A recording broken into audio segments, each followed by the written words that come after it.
Hi, my name is Kim Schutt, and this is my Module 14 case study for EDL850. So looking at Category 1 for problem identification and analysis, as far as information that we already know about this case study, we are looking at Slattery-Steno High School, which is an affluent area of a large city. It was stated that parents are working professionals, they are well off financially, and students have access to the newest technology. Dr. Harvey Smith is the current principal. He has been there for 9 years. He is very well established and respected by parents. He was even nominated 2 years ago for Principal of the Year. Looking at Miss Robin Tate, a new staff member, she was hired 1 year ago to teach specialized science courses. Some of those might include like zoology or botany. She's older than most beginning teachers because she has her master's degree and some post-master's work. And it has been known as far as her teaching style is she sets really high expectations for students, pretty rigorous curriculum, and pretty strict with students as well. So over the past couple weeks, Dr. Smith had started receiving many phone calls from parents in these courses as far as concerns about low grades, concerns about how stressed their students are because of her classes.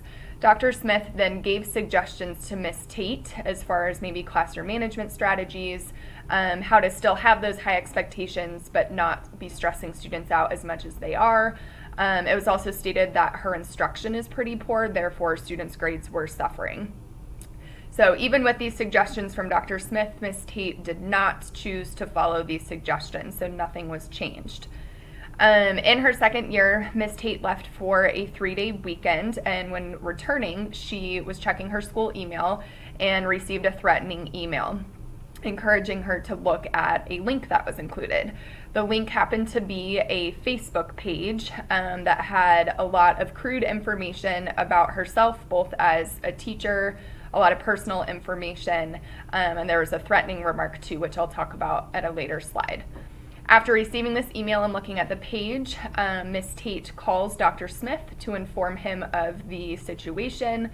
He looks at the email, he looks at the Facebook page, he kind of plays it off and tells her that he thinks it's just a prank, but that they will discuss it the next morning in a meeting. So as far as more information that we need to know, obviously first and foremost is who created the Facebook page, who sent the email. Was it one student or was it a group of students working together? It didn't give a lot of detail, but just what all was included on the Facebook page. Since it's a Facebook page, are there any followers, student followers that could help identify maybe who was involved in creating it? Also, first and foremost, I think Miss Tate's safety. It was stated that she didn't even feel comfortable staying in her own apartment. She stayed with her parents.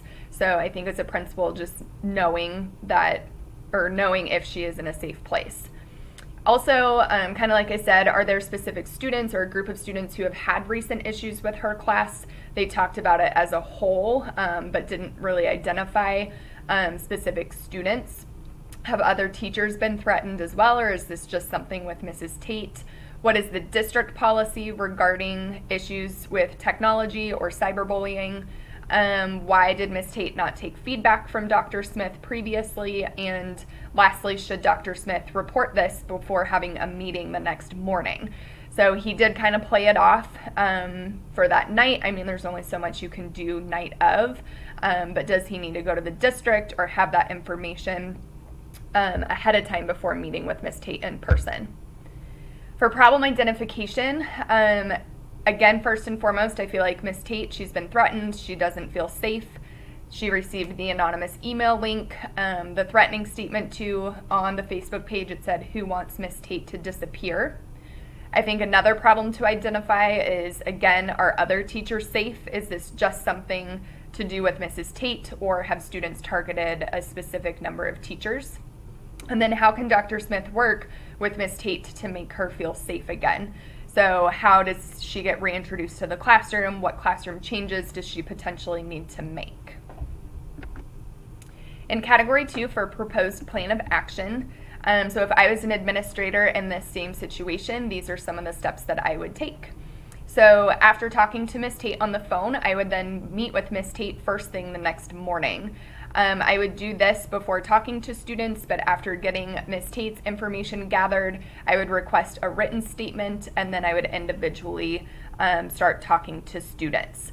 It was stated in the case study that Ms. Tate had identified a particular student that she thought maybe was behind the email and the website, but it wasn't confirmed yet. So second, like I said, is just to pull in students that Ms. Tate has identified, document everything. I think this is super important. I think it's also best to meet with those students individually and not in a group if there were multiple students identified, just to get each side of the story. Number 3, I would want to contact my district technology team to see if they can see where the page originated from, especially again, just thinking if it was at my school, if it was from like a student computer, a school issued student computer, I would hope that the district tech team could go in and look at that information and follow up with me. Number 4, just really throughout the whole process, making sure that I'm following district procedures for addressing issues with technology or improper use of technology. Number 5, I think this is really important, just keeping open communication, contacting parents of the students identified. I think it's good to keep them in the loop, maybe even getting counselors in the loop to make sure, again, that you're covering all bases and keeping open communication. Number 6, I think this is a big part of supporting Mrs. Tate, is helping her adjust to being back in the classroom. So kind of going back to maybe those suggestions that were suggested before, seeing what you can do as an administrator, maybe sitting in on the first couple days back, or just being more present in that classroom. Number 7, a lot of this depends on results from contacting the district IT team, but having logical consequences for the student or students who were involved. Just making sure that other teachers aren't also targeted, making sure that Ms. Tate feels safe, and following through with those consequences. And then number 8, again, like I said, just kind of doing this throughout, just review district policies.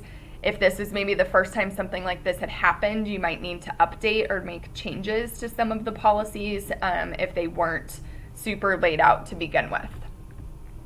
So for strategies for implementation, like I said, document. So document conversations, get a written statement from Ms. Tate, document the interviews with students, document parent phone calls, document the district conversations. It can be really complicated and overwhelming for a principal to deal with this, and having that documentation can maybe help to lower some of the stress and give you a chance to be reflective. Also, like I mentioned on the last slide, just maintaining open communication. So open communication with Ms. Tate, the students who were potentially involved, the district, the parents, just making sure that you're covering all of your bases. Other strategies for implementation, so review policies with staff on how to handle these types of situations. In this particular case study, Ms. Tate called, I'm assuming it seemed like on a Sunday night after a 3-day weekend.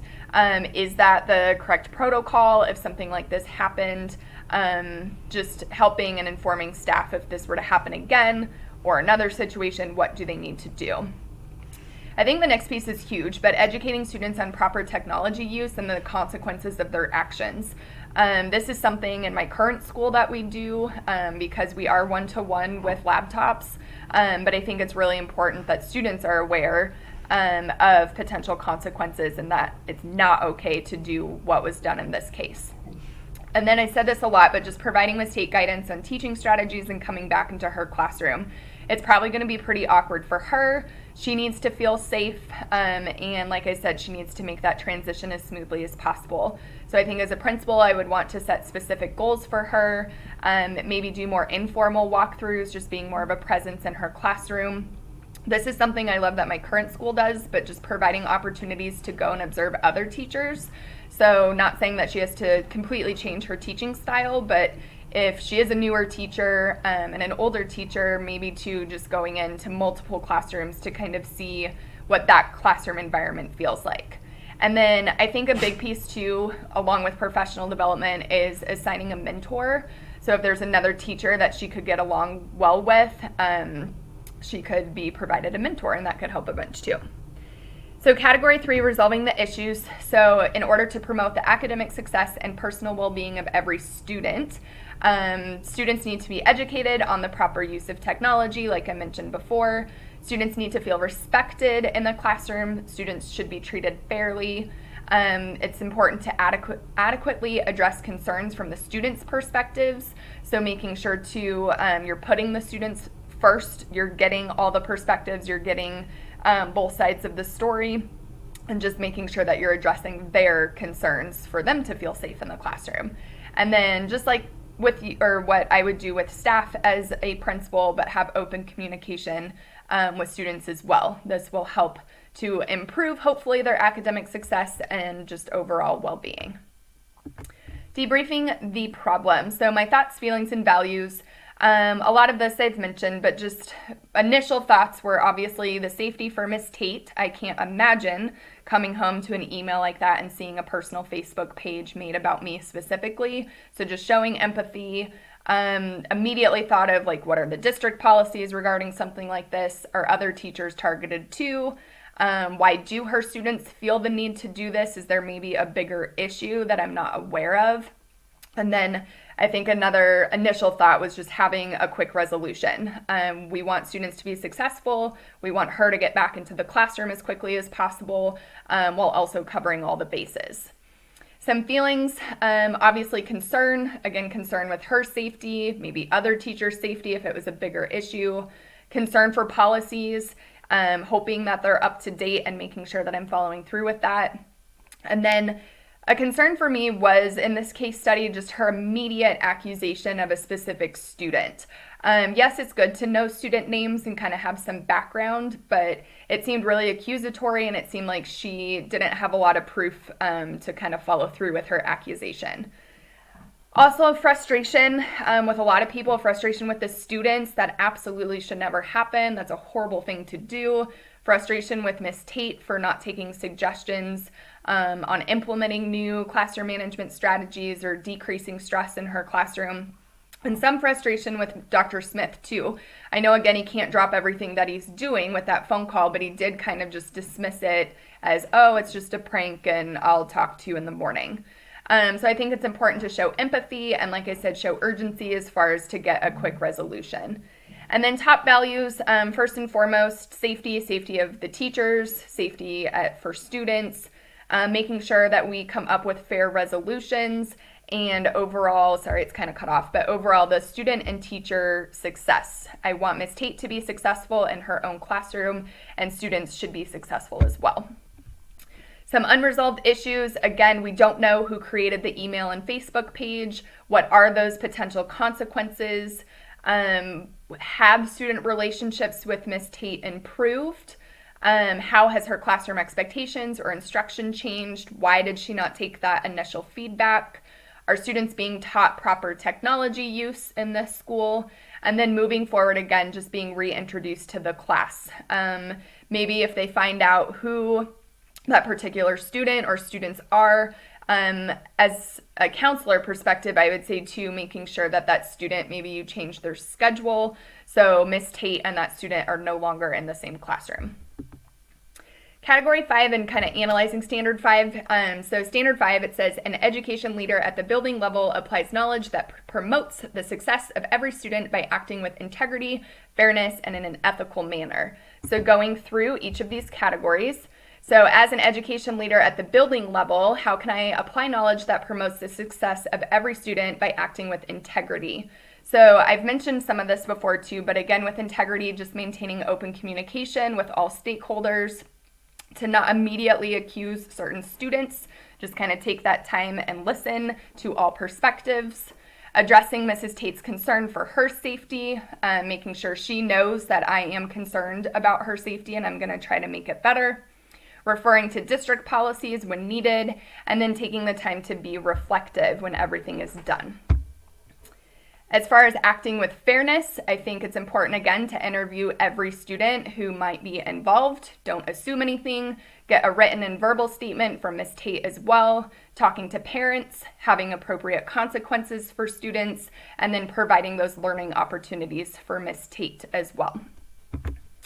And then acting in an ethical manner, educating students about proper technology use and ethical behavior. Safety should be a top priority. Focus on promoting success for every student and Miss Tate. Follow district policies and open communication. Sorry, I was kind of rushed at the end. Thank you so much for a great class. I really enjoyed it and I've learned a bunch. Thank you.